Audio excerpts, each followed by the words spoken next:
안녕하십니까. 독거투자일지 제레미언입니다. 오늘은 성큼 다가온 유가 60불 시대 꺾여버린 매수 심리에 대해서 이야기 드리겠습니다. 그리고 덧붙여서 갑작스럽게 튀어나온 그 오미크론에 대한 이야기도 좀 곁들이도록 하겠습니다. 제가 지난 3년간 다녀온 나라들을 보면 뉴욕, 터키, 그리스, 일본, 인도네시아, 그리고 중국 남부와 동티베트, 홍콩, 러시아, 카자흐스탄이었습니다. 15년 만에 다시 찾은 뉴욕은 이전보다 더 반짝거렸고 최고가의 고급 맨션 빌딩과 주거 사무타운들이 생겨서 더 이상 집적할 수 없을 정도로 과밀화되고 있다는 생각이 들었습니다. 제가 뉴욕에 거주했던 20대 때도 부자 도시였는데 지금은 더 부자 도시가 된 것이죠. 하지만 인도네시아, 카자흐스탄, 터키, 그리스 같은 중진국 혹은 후진국들은 과거보다 훨씬 어려운 경제 상황을 느낄 수가 있었습니다. 팬데믹 이전부터 그렇게 되어가는 추세였는데 팬데믹이 카운터 펀치를 때린 느낌입니다. 그래도 그나마 제가 다녀온 나라들은 양호한 국가들입니다. 직장인으로서 가기 힘든 남미나 아프리카, 중동 일부 국가들은 여행 위험 국가들로 지정될 정도로 분위기가 심각하죠. 중동 이민자들을 둘러싼 열강들의 줄다리기는 전쟁의 가능성까지 내비치고 있는 실정임을 우리는 여러 매체를 통해 확인할 수가 있습니다. 남미에서 북미로 올라오는 이민자들 문제도 점점 심각해지고 있죠. 투자자들이 보기에는 이러한 개발도상국들의 긴장감은 노이즈로 다가올 수밖에 없습니다. 특히 선진국들이 썩어 내다버린 백신이 이들에게 지원되지 못하면서 그로 인한 인플레이션 같은 어려움들이 다시 선진국에게 넘어가고 있습니다. 아무튼 후진국들에게 적절하게 배분되었거나 라이센스를 좀 풀었다면 변이 가능성을 조금 낮출 수 있지 않았나 생각이 됩니다. 대부분의 변이 바이러스는 후진국에서 시작되었습니다. 남아프리카 변종에 대한 이야기가 계속 나오고 있습니다. 이 글을 처음 썼던 11월 25일에는 누 바이러스라고 했는데 지금 오미크론이라고 불립니다. 그래서 이제 제가 글을 다 썼다가 다 삭제하고 다시 쓰게 되었습니다. 제 독거 투자일지가 보는 오미크론에 대한 시장의 격한 반응을 좀 분석을 해보면 첫 번째로는 버블 논란이 있었죠. 여기서 한번 쉬어갈 타이밍으로 볼 수가 있을 것 같습니다. 사실 지금까지는 약한 기간 조정이었는데 이거를 좀 모자라긴 했었죠. 그리고 두 번째로는 연준이 긴축으로 가고 있는 상황에서 반대로 이런 일들이 일어나면 추가적인 완화가 일어나야 되는데 완화가 불가능한 상황이잖아요. 인플레이션 덫에 걸렸기 때문에 이런 막다른 골목에 있는 그런 심리도 있는 것 같고요. 세 번째로는 재정 절벽 등의 이슈가 있잖아요. 그래서 정부의 카드가 별로 없다. 더 이상 부채를 늘릴 수 없다. 이런 부분도 있고 네 번째로는 오미크론의 스파이크 변이 개수가 델타 대비로 거의 더블이 됐습니다. 그리고 PCR도 지금 잘 안 먹힌다는 것이 그 연구 결과 나와 있고요. 그리고 새로운 백신에 대한 이야기가 또 나오고 있잖아요. 그런 얘기가 나온 이유는 바로 현재도 약간 물백신이 있긴 한데 이것이 이제 잘 안 먹히기 때문에 새로운 백신을 만든다고 이렇게 얘기가 나온 것 같습니다. 다섯 번째로는 시장이 델타에 대해서는 좀 무감각했었지만 실제로는 유럽과 아시아, 남미에서 심각한 상태로 확산이 되고 있었고 지금 일단은 미국도 이제 지금의 물가가 올라온 데는 델타가 가장 큰 영향력을 발휘했잖아요. 그래서 그게 이제 수면 위로 올라왔다라고 보시면 될 것 같고요.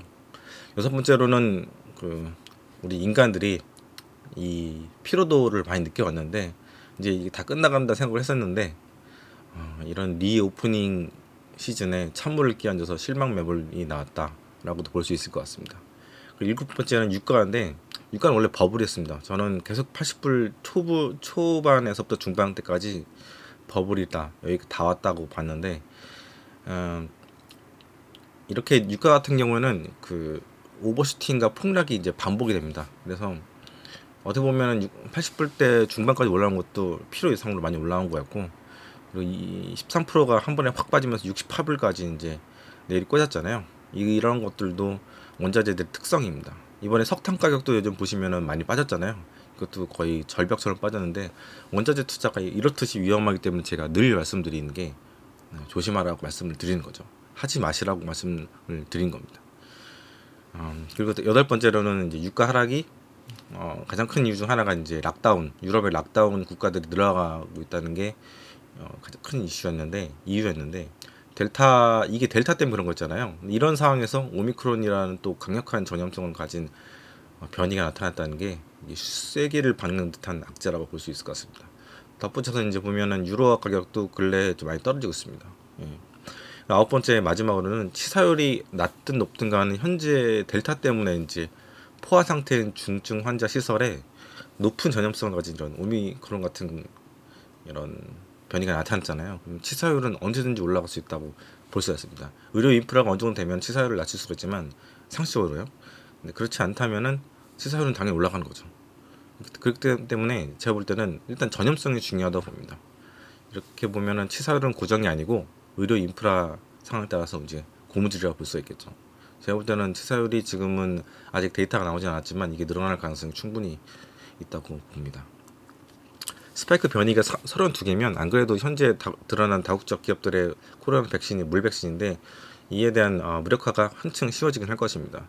아직 이른 생각이지만 이것이 퍼지면 테이퍼링이고 뭐고가 문제가 아닐 수도 있겠습니다. 유가가 하락하면서 인플레이션은 일시적으로는 해소가 될 수는 있겠지만 다시 물류가 악화돼서 올라갈 수도 있겠죠. 시장 조정 가능성도 있는데 그러다가 테이퍼링이 늦춰진다고 또 이걸 또 호재로 여길 수도 있고 그래서 올라갈 수도 있고 이 부분에 있어서는 진짜 좀 추이를 봐야 될 것 같습니다.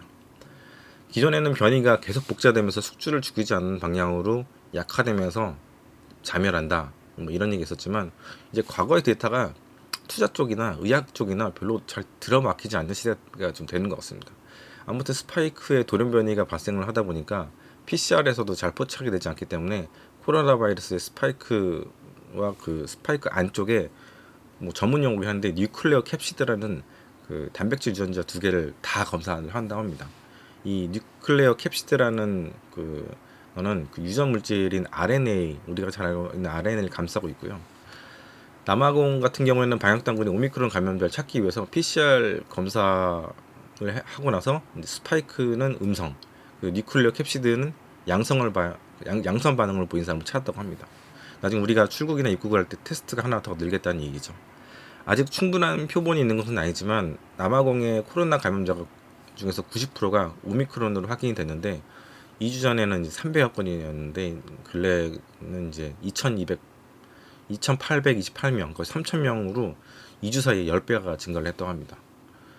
델타보다는 2배 이상 빠른 전이 속도인데 홍콩 같은 경우는 확진자 2명이 각기 다른 호텔방을 쓰다가 공기를 통해서 감염된 것으로 추정된다고 하네요.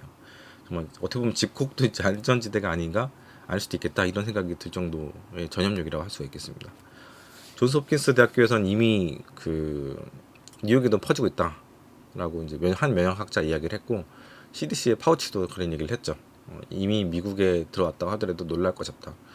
뉴욕은 이제 자유로우니까 이제 그럴 수 있다고 보지만 정말 여행자들을 완전히 차단하던 홍콩이 뚫린 것은 좀 충격적이긴 합니다. 저도 이제 입국하기 전에 PCR 테스트를 한번 하고 와서도 이제 도착한 다음날 PCR 테스트하고 또 일주일 뒤에 또 하고 3번 했는데 여기 홍콩 같은 경우는 좀 더 우리나라보다 강력하거든요. 근데 그런데도 뚫린 거죠. 뚫고 들어와서 격리 상태에 있다가 이제 발견이 된 겁니다.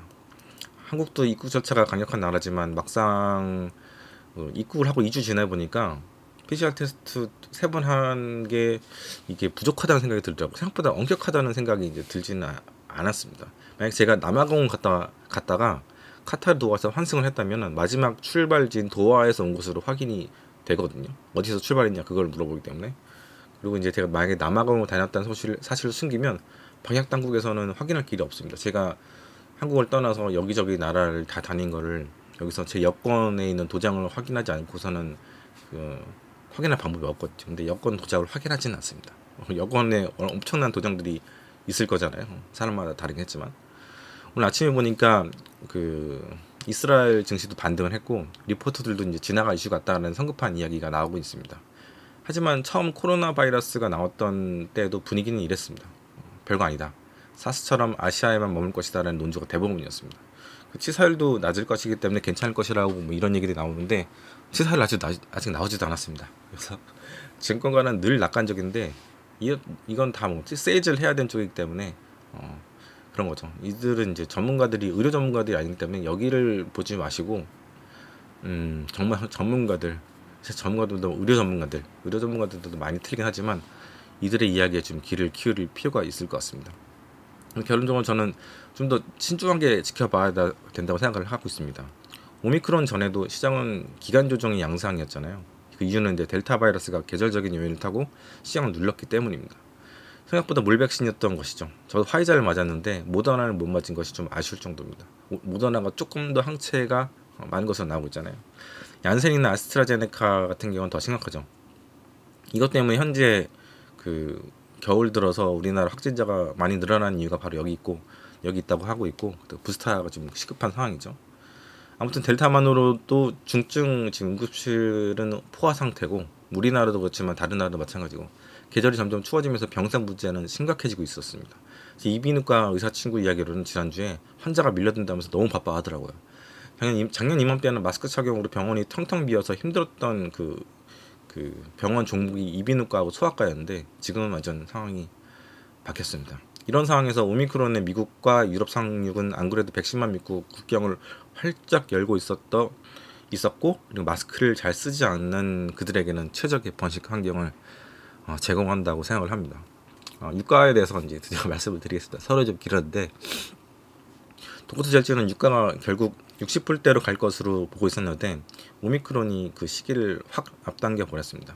자, 뭐 변이를 예측한 것은 전혀 아니고 10월부터 이제 유가가 기름이 이제 공급 우위 상황으로 될 것이라는 그 전망이 가장 큰 이유였습니다. 그리고 코로나 이전 상황으로 돌아가게 되면 그 당시에 유가를 회귀할 것으로 보는데, 대략 50불에서 60불 정도 수준이었고요. 그리고 전기차 등 유가에 대한 필요성이 빠르게 줄어들고 있고, 탈탄소와 좀 더 에너지를 덜 쓰려는 연료를 덜 쓰려는 전 세계 몸부림도 그렇습니다. 뭐 이전에 다 이제 독고트에서 얘기했던 내용을 제가 반복해서 말씀드린 거고요. 아무튼 유가 관련해서 바이든과 오펙 간의 기싸움이 전개되면서 좀 팽팽하게 되다가 유가가 결국에는 이제 하락할 것으로 봤는데 좀 싱겁게 끝나버렸습니다. 일단 물가 상황은 한시름은 놓을 것으로 이제 보고 있고요. 솔직히 바이든이 빈살만에게 질질 끌려가고 있었던 상황이었는데, 빈살만이 이제 오미크론한테 이제 끌려가 버린 그런 상황이 된 것 같습니다. 유가를 확인하다가 우연히 어느 웹사이트에 유가 게시판을 봤습니다. 게시판에 글이 정말 엄청났습니다. 유가 단타에 모두 혈안이 돼 있었고, 트래픽은 폭발하고 있었고, 원자재 파생 단타는 방에 휘발유를 뿌려놓고 불장난하는 것이다 라는 워렌 버핏이 처음 한 얘기였던 걸로 제가 기억하는데, 이걸 제가 썼지만 사람들은 들은 채도 하지 않았고, 몇 불, 뭐 75불이 지지선이다, 뭐 80불까지는 트레이딩 영역이다, 이런 근거 없는 희망 섞인 이야기들도 정말 넘쳤습니다. 자신감이라는 게 주로 잘 모를 때 나온다는 말이 있죠. 지금은 트래픽도 줄고 초상집 분위기입니다. 신기한 것은 역사는 돌고 돌며 사람들의 심리는 튤립 투기 때나 지금이랑 똑같다는 것입니다. 지난 독투에서 파생은 빠질 때 폭포수처럼 빠진다고 이야기했는데, 아까 말씀드린 대로 석유나 석탄 가격 차트를 보시면 아실 것입니다. 남아공에서 시작되었으니까 이제 전 세계가 남아공과 인접 국가들에 오는 그 입국자들을 막고 있죠. 남아공은 본인들의 발달된 의학 기술로 이 변이를 발견한 의학적 해거인데 왜 막느냐고 분개하고 있습니다. 자국 국민들이 출국을 하려고 하지만 이들 막고 있으니까 말이죠. 그래서 이 의사들을 통해서 이 증상이 경미하다 이렇게 광고를 하고 있죠. 사실은 뭐 어떠한 그 표본이 있는 것도 아니기 때문에 이걸 뭐 증명할 길은 아직까지는 없는 것이라고 보고 있고요. 좀 정치적인 발언이죠. 그래서 남아공 같은 경우는 억울을 하겠지만 방역이 실패한 상황에서 다른 나라의 전이가 되고 있기 때문에 할 말은 없는 상황입니다. 문제는 이런 분위기가 앞으로 나올 새로운 변종들이 이제 발병을 하면 각국들이 입을 닫아버리지 않을까 이런 걱정을 하고 있고요. 처음 델타 바이러스도 나왔을 때 나라들마다 좀 시시했었거든요. 그래서 현재 이런 델타 바이러스가 전 세계 대세종으로 되어 있는 상황이 되었죠. 아무튼 지금 가장 중요한 것은 치사율보다는 오미크론의 전파 속도입니다. 치사율도 중요하겠지만 오미크론의 전파 속도가 빨라지면 치사율도 올라갈 수밖에 없는 상황이 된 거죠. 좀 왕래가 자유로운 베네룩스 3국이 뚫렸다면 이미 유럽은 뚫렸다고 보시는 게 좋을 것 같고요.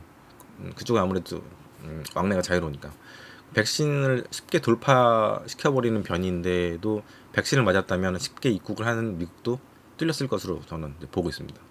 기존 델타로도 힘겹게 대응하고 있는데 이번 겨울은 참 힘든 고비가 될 것 같습니다. 무작정 이거 별거 아니야 라고 속단하기에는 추이를 계속 봐야죠. 일단 타이밍은 안 좋습니다. 겨울에 들어가는 초입이라서 너무나 바이러스가 생존하고 번식하기에 좋은 여건인 것은 참 불운이기도 합니다. 아무튼 이번 주에 중대한 고비가 될 것 같고요. 상황 봐서 또 도구 투자할지 작성하도록 하겠습니다. 감사합니다.